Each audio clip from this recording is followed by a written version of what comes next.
जी नमस्कार दोस्तों, मैं सत्य मिश्रा और आप देख रहे हैं टीच ही लर्नर्स का यूट्यूब चैनल। ईवीएस के दोस्तों कुछ महत्वपूर्ण प्रश्नों के साथ मैं यहाँ पे आप सभी के लिए आया हूँ दोस्तों, और ये सभी प्रश्न आपकी परीक्षा के लिए महत्वपूर्ण हो सकते हैं। कह सकते हैं कि मोस्ट एक्सपेक्टेड प्रश्नों के साथ एक बार फिर से आपके सामने। तो चलिए स्टार्ट करते हैं आज की क्लास का पहला प्रश्न। दोस्तों यहाँ पे पहला प्रश्न आपके सामने देखिए, यहाँ पे जो आपका पेपर होता है उसमें 5 पार्ट होते हैं। जो तीसरा पार्ट होता है आपका पेपर फर्स्ट के लिए, वो तीसरा पार्ट पर्यावरण अध्ययन का होता है। तो यहाँ पे पर्यावरण अध्ययन से आपकी परीक्षा में 30 नंबर के प्रश्न आते हैं। उसमें से लगभग 15 प्रश्न जो होते हैं आपके एनसीईआरटी बेस होते हैं, वहीं 15 प्रश्न जो होते हैं पेडागोजी से पूछे जाते हैं। तो चलिए स्टार्ट करते हैं आज की क्लास का पहला प्रश्न। दोस्तों यहाँ पे महत्वपूर्ण प्रश्न है, सभी प्रश्न दोस्तों एक्सपेक्टेड हैं, ठीक है।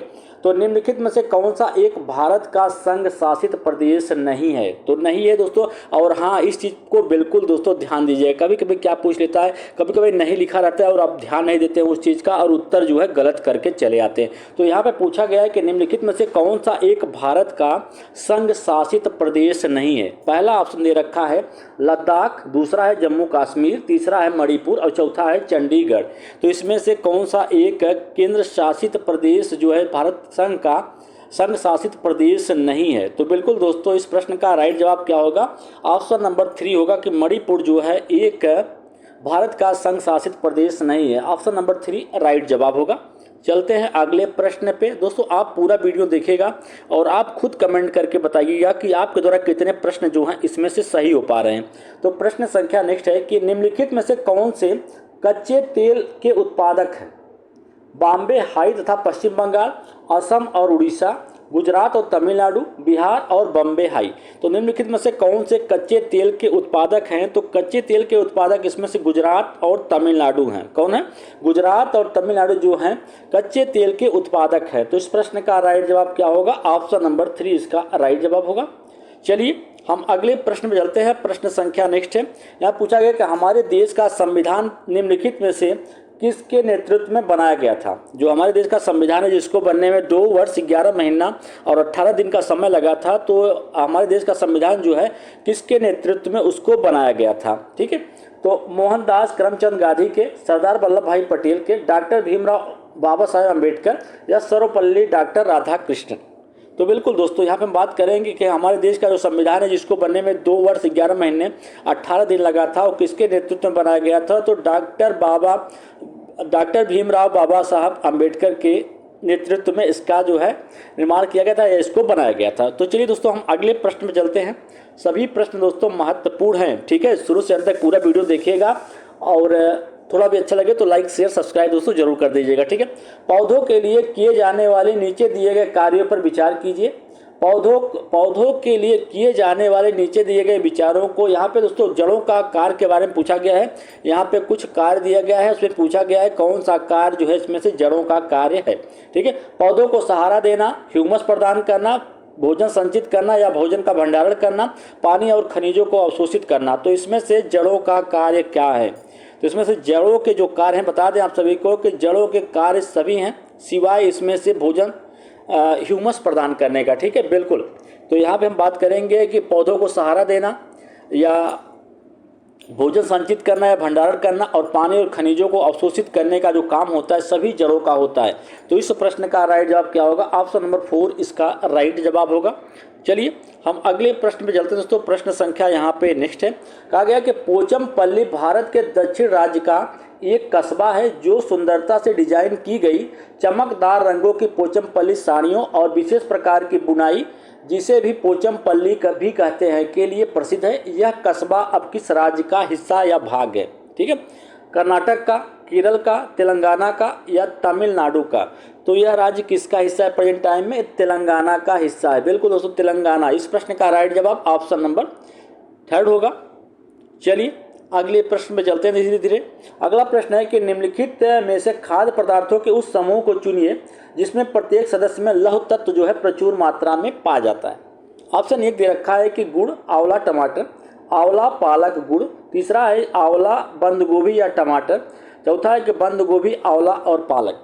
तो इसमें कहा गया है कि उस आपको पूरे सदस्य को चुनना जिसमें लौह तत्व जो है वो प्रचुर मात्रा में पाया जाता है। तो बिल्कुल आंवला, पालक और गुड़ में जो लौह तो होता है प्रचुर मात्रा में पाया जाता है। तो इस प्रश्न का राइट जवाब ऑप्शन नंबर सेकंड होगा। चलिए अगले प्रश्न पे, अब यहाँ पे दोस्तों अगला प्रश्न है और इसमें पूछा क्या गया है कि निम्नलिखित में से पक्षियों का वह समूह चुनिए जिसके प्रत्येक सदस्य हमारी तुलना में 4 गुना अधिक दूरी के वस्तुओं को स्पष्ट देख सकते योग्य होते हैं। ठीक है, फाख्ता, कौआ, मोर। ऑप्शन सेकंड है बाज, कबूतर, तोता। थर्ड है कौआ, चील, बुलबुल। ऑप्शन 4 है बाज, चील और गिद्ध। तो इसमें से बता दें आप सभी को कि पक्षियों का वह कौन सा समूह है जो कि मनुष्य की तुलना में 4 गुना अधिक दूरी की वस्तुओं को देख सकता है, और समूह है बाज, चील और गिद्ध का। चलिए अगले प्रश्न में चलते हैं। अगला प्रश्न है आपके सामने दोस्तों। सभी प्रश्न अच्छे हैं और एग्जाम में पूरी आने की संभावना है। नीचे दिए गए एक राज्य के ग्रामीण लोग अपने ढालू छत वाले लकड़ी के मकान जो है मजबूत बांस के खंभों पर धरती से 3 से 3.5 मीटर की ऊंचाई पर बनाते हैं। दोस्तों जहाँ पे आपको ये चीज़ें बता दी जाए कि जो बांस के घर जो है बांस के खंभों पर बनाए जाते हैं, तो वहाँ पर आपको कुछ भी सोचने की जरूरत नहीं होती। ऐसे घर जो होते हैं असम में देखने के लिए मिलते हैं। बिल्कुल, इस प्रश्न का राइट जवाब क्या हो जाएगा? ऑप्शन नंबर 3 इसका राइट जवाब होगा। ठीक है, चलिए हम अगले प्रश्न पे चलते हैं। अगला प्रश्न है यहाँ पे कि भारत के मानचित्र में दिल्ली की स्थिति के सापेक्ष गांधीनगर और पटना की दिशाएं क्रमशः। यहाँ पे दोस्तों आपको बताना है कि दिल्ली के सापेक्ष जो है गांधीनगर की स्थिति क्या है और पटना की स्थिति क्या है। ठीक है, तो मानचित्र में हम बात करते हैं दोस्तों, तो मानचित्र में दिल्ली की स्थिति के सापेक्ष जो है गांधीनगर यहाँ पे वो है आपके दक्षिण पश्चिम में।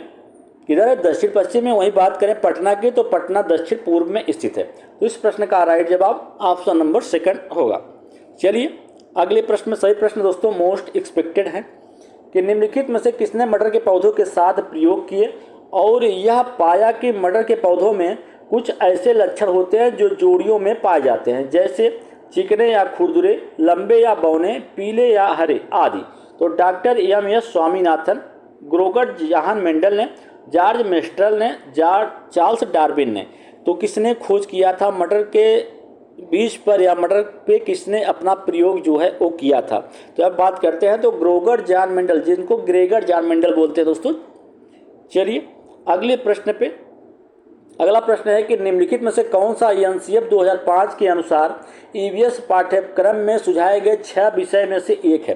दोस्तों आप सभी को पता है कि ईवीएस में 6 मुख्य थीमें होती हैं, उसी थीम पे पूरा ईवीएस पर्यावरण अध्ययन जो है आधारित है। तो 6 थीमों में से आपको बताना है कि इसमें से कौन सी थीम जो है थीम है। ठीक है, तो पदार्थ, प्राकृतिक संसाधन, चीज़ें जो हम बनाते हैं और करते हैं, चीज़ें कैसे काम करती हैं।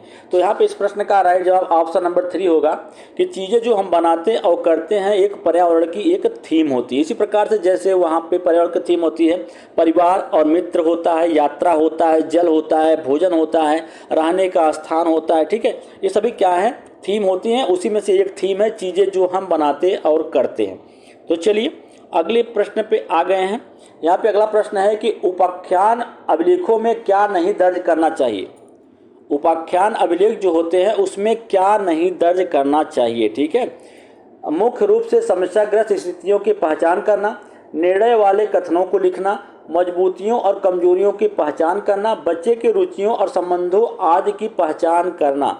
तो बिल्कुल किसका अभिलेखों में क्या नहीं दर्ज करना चाहिए? दर्ज करने की बात नहीं की जा रही, कही जा रही है कि क्या नहीं दर्ज करना चाहिए। ठीक है, तो इस प्रश्न का राइट जवाब दोस्तों ऑप्शन नंबर 1 होगा कि मुख्य रूप से समस्याग्रस्त स्थितियों की पहचान करना या निर्णय वाले कथनों को लिखना, इन दोनों को दोस्तों नहीं दर्ज करना चाहिए। बाकी मजबूतियां और कमजोरियों की पहचान करना, बच्चों की रुचियां और संबंधों आदि की पहचान करना, इन सबको दर्ज करना चाहिए। ठीक है, चलिए हम आगे चलते हैं अगले प्रश्न पे। प्रश्न संख्या नेक्स्ट है कि आप एक एकीकृत ईवीएस कक्षा के लिए कैसे योजना बनाएंगे? एक पाठ में 2 या अधिक विषय क्षेत्रों को मिलाएंगे, अलग योजनाओं में सभी विषयों को अलग करेंगे, विज्ञान सामाजिक विज्ञान के लिए अलग अध्यापकों का प्रबंध करेंगे, पर्यावरण विज्ञान के लिए अलग अध्यापकों का प्रबंधन करेंगे। तो आप एकीकृत ईवीएस कक्षा के लिए कैसी योजना बनाएंगे? एक पाठ में दो या अधिक विषय क्षेत्रों को मिलाएंगे। बिल्कुल, अगर यहाँ पे देखिए अलग योजना में सभी विषयों को अलग अलग करेंगे तो एकीकृत कहाँ हुआ? अलग की बात आ गई तो फिर वहाँ पे एकीकृत का कोई सवाल ही नहीं है। तो इस प्रश्न का राइट जवाब ऑप्शन नंबर 1 होगा। चलिए हम अगले प्रश्न पे चलते हैं। अगला प्रश्न है यहाँ पे कि पुनीत ने अपनी कक्षा 5 के शिक्षार्थियों को मानव शरीर की एक रूपरेखा दी और उन्हें भोजन विषय पढ़ाने से पहले पाचन तंत्र को बनाने के लिए कहा। पुनीत चाहता था कि परीक्षण करना कि शिक्षार्थी नामांकित आरेख बना सकता है, पाचन से संबंधित शिक्षार्थियों के विचारों को प्राप्त करना, अच्छे ड्राइंग कौशलों वाले शिक्षार्थियों की पहचान करना, पाचन की प्रक्रिया पर शिक्षार्थियों का मूल्यांकन करना। तो यहाँ पे इस प्रश्न का जो राइट जवाब होगा यहाँ पे कि पाचन से संबंधित शिक्षार्थियों के विचार जानना चाहता है, इसलिए वो ऐसा किया है। ठीक है, कि पाचन संबंधित शिक्षार्थियों के विचार किस प्रकार से हैं, कि उनके विचार क्या है, वो क्या जानते हैं पाचन क्रिया के बारे में। तो चलिए हम अगले प्रश्न पे चलते हैं। प्रश्न संख्या नेक्स्ट है, यहाँ पे पूछा गया है कि निम्नलिखित में से क्या रचनात्मक आकलन संबंध में सही नहीं है। रिपोर्ट कार्ड के प्रत्येक तिमाही में इसकी सूचना दी जानी चाहिए। अधिगम को सुदृढ़ करने के लिए यह अध्यापक को समय पर कार्रवाई करने में मदद करता है। इसको छात्रों के प्रगति की निगरानी करनी है और बच्चों के सीखने की कोई भी जानकारी रचनात्मक आकलन में मदद कर सकती है। तो इसमें से सही नहीं है दोस्तों, इस चीज़ को आपको बताना है। तो इसमें से सही नहीं है, मतलब रिपोर्ट कार्ड के प्रत्येक तिमाही में इसकी जो है सूचना देना। बिल्कुल इस प्रश्न का राइट जवाब ऑप्शन नंबर फर्स्ट होगा। चलिए हम धीरे धीरे चलते हैं अगले प्रश्न की ओर कि स्मिता अपने शिक्षार्थियों को कार्य से संबंधित लैंगिक विषमता और रूढ़िवादी छवियों के प्रति जो है संवेदनशील करना चाहती है। स्मिता को निम्नलिखित में से अपनी कक्षा में क्या करना चाहिए। रूढ़िवादी मॉडलों को छात्रों को प्रस्तुत करना चाहिए, विभिन्न प्रकार के कार्यों के फ्लैश कार्ड दिखाना चाहिए, केवल लड़कियों से प्रतिदिन कक्षा को साफ करने को कहना चाहिए, एक छात्र की मां को कक्षा में आमंत्रित करे जो ऑटो चालक है। बिल्कुल इस प्रश्न का राइट जवाब दोस्तों ऑप्शन नंबर 4 इसका राइट जवाब होगा। ठीक है, चलिए इसी तरीके से हम अगले प्रश्न पे चलते हैं। इस प्रश्न का राइट जवाब ऑप्शन नंबर 4 है। चलिए अगला प्रश्न यहाँ पे आपके सामने कहा गया, कक्षा 5 के संवेदन आमतौर पर अपना दिया हुआ कार्य जो है नहीं करते, मुद्दों को हल करने का सबसे अच्छा उपाय हो सकता है। कक्षा 5 के समय आमतौर पर अपना जो है दिया हुआ कक्षा का कार्य नहीं करते, मुद्दों को हल करने का सबसे अच्छा उपाय क्या है, उसकी कठिनाइयों का पता लगाने और उसके अनुसार कक्षा कार्य को समायोजित करने के लिए उससे बात करें, किसी दूसरे बच्चे की उसकी कक्षा के कार्य को पूरा करने में मदद करें, माता पिता से बात करें और उसे सलाह दें, उसे वैकल्पिक और आसान गृह कार्य दें। बिल्कुल दोस्तों यहाँ पे बात करें तो उसकी कठिनाइयों का पता लगाने की कोशिश करनी चाहिए कि उसको किस क्षेत्र में कमी है और उस कमियों को दूर करने का प्रयास करना चाहिए। उसके लिए उपचारात्मक शिक्षण पद्धतियों का भी यूज यहाँ पे करना चाहिए। तो बिल्कुल उसकी कठिनाइयों का पता लगाना और उसके अनुसार कक्षा को समायोजित करने के लिए उससे बातचीत करना चाहिए।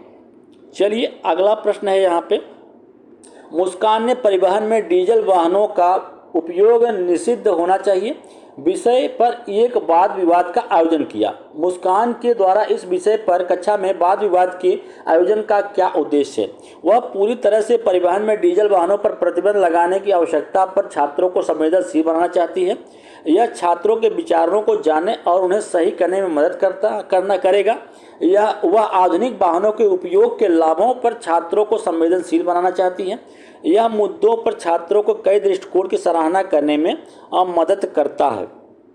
तो बिल्कुल दोस्तों यहाँ पे बात करेंगे तो इस प्रश्न का राइट जवाब ऑप्शन नंबर 4 होगा कि यह देखिए यहाँ पे आयोजन का उद्देश्य पूछ रहा है। ठीक है, यह मुद्दों पर छात्रों को कई दृष्टिकोणों की सराहना करने में मदद करता है।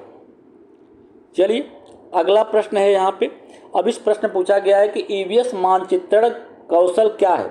लैंडस्केप खींचने के कौशल को विकसित करना, पूर्वानुमान और गणना के कौशलों को विकसित करना, रिकॉर्डिंग कौशल को विकसित करना या स्थानों के सापेक्ष स्थिति की समझ को विकसित करना। बिल्कुल दोस्तों यहाँ पे इस प्रश्न का राइट जवाब ऑप्शन नंबर 4 होगा कि ईवीएस में मानचित्रण कौशल का क्या मतलब है कि स्थानों के सापेक्ष स्थिति की समझ को विकसित करना। ठीक है, चलिए अगला प्रश्न यहाँ पे आ चुका है कि ईवीएस की एकीकृत प्रकृति सहायक है पाठ चर्चा के भार को कम करने और विशिष्ट प्रकरणों को पेश करने में, पाठ चर्चा के भार को कम करने और शिक्षार्थियों को सार्थकता पूर्वक सीखने में, शिक्षार्थी केंद्रित उपागम का पालन करने में और संकल्पनाओं की अधिक संख्या परिचय देने में या दी गई सूचनाओं और विवरणों को सीखने में। तो ईवीएस की एकीकृत प्रकृति सहायता करते शिक्षार्थियों की जो है एकीकृत जो है सहायता करते हैं पाठ चर्चा के भार को कम करने में और शिक्षार्थियों को सार्थकता पूर्वक सीखने में। बिल्कुल इस प्रश्न का राइट जवाब ऑप्शन नंबर 2 इसका राइट जवाब होगा। चलिए अगले प्रश्न की तरफ चलते हैं। अब अगला प्रश्न है कि निम्नलिखित में से क्या ईवीएस में आकलन का एक व्यापक संकेतक नहीं है? सहयोग करना, न्याय के प्रति सरोकार, समानता के प्रति सरोकार या अवधारणा मानचित्रण। तो निम्नलिखित में से क्या ईवीएस में आकलन का एक व्यापक संकेतक नहीं है? तो अवधारणा मानचित्रण जो है व्यापक संकेतक नहीं, जबकि सहयोग, न्याय के प्रति सरोकार, असमानता के प्रति सरोकार सभी क्या है? ईवीएस में आकलन का संकेतक है। तो चलिए हम अगले प्रश्न में चलते हैं। अगला प्रश्न यहाँ पे आपके सामने, कुछ हजार साल पहले भारत में तालाबों के निर्माण के लिए अल-बिरूनी के अवलोकन के आधार पर कक्षा 5 के ईवीएस के पाठ्यक्रम में पाठ्यपुस्तक में एक अनुच्छेद है और इस अनुच्छेद को शामिल करने का क्या उद्देश्य है? कि यह इतिहास के स्रोतों की पहचान करने में शिक्षार्थियों की मदद करता है। बी है कि यह शिक्षार्थियों को उनके अवलोकनों की रिकॉर्डिंग में सुधार करने में मदद करता है। तीसरा है कि यह शिक्षार्थियों को कुछ हजार साल पहले भारत में मौजूद तकनीकी की सराहना करने में मदद करता है।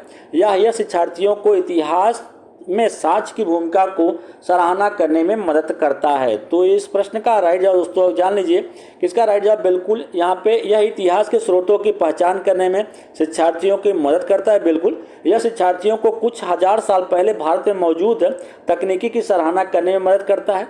यह शिक्षार्थियों को इतिहास में साक्ष्य की भूमिका की सराहना करने में भी क्या करता है? मदद करता है। तो इस प्रश्न का राइट जवाब ऑप्शन नंबर सेकंड होगा इसका राइट जवाब। चलिए हम अगले प्रश्न में चलते हैं कि अपनी कक्षा में से 50 से अधिक छात्रों के साथ वाणी उन्हें एक ऐसी गतिविधि में जोड़ना चाहती है जिसमें सीखने को बढ़ाने के लिए अधिकतम संख्या में इंद्रियां शामिल हों। तो निम्नलिखित में से कौन सा क्रियाकलाप उपरोक्त कार्य के लिए सबसे ठीक होगा? कौशलों के प्रदर्शन के लिए समुदाय से संदर्भ व्यक्तियों को आमंत्रित करना, समूह चर्चा को प्रोत्साहित करना, उचित A-B साधन के लिए स्मार्ट कक्षा का उपयोग करना, नज़दीक के स्थान के लिए क्षेत्र भ्रमण का आयोजन करना। तो बिल्कुल दोस्तों, अपनी कक्षा में 50 से अधिक छात्रों के साथ वाणी उन्हें एक ऐसी गतिविधि में जोड़ना चाहती है जिससे वो सीखने को बढ़ाने के लिए अधिकतम संख्या में इंद्रियों का प्रयोग कर सकें। तो नज़दीक स्थान के क्षेत्र भ्रमण, अगर पर्यावरण दोस्तों क्षेत्र भ्रमण की बात की जा रही है तो वो बिल्कुल दोस्तों ज्ञान जो होता है अस्थायी होता है और वास्तविक होता है। तो इस तरीके से क्रियाकलाप है। बिल्कुल, इस प्रश्न का राइट जवाब ऑप्शन नंबर 4 होगा। चलिए हम चलते हैं अगले प्रश्न पे। प्रश्न संख्या नेक्स्ट है कि इकरा अपने शिक्षार्थियों को ईवीएस में समाचार पत्रों और पत्रिकाओं को पढ़ने के लिए क्यों प्रोत्साहित करती है?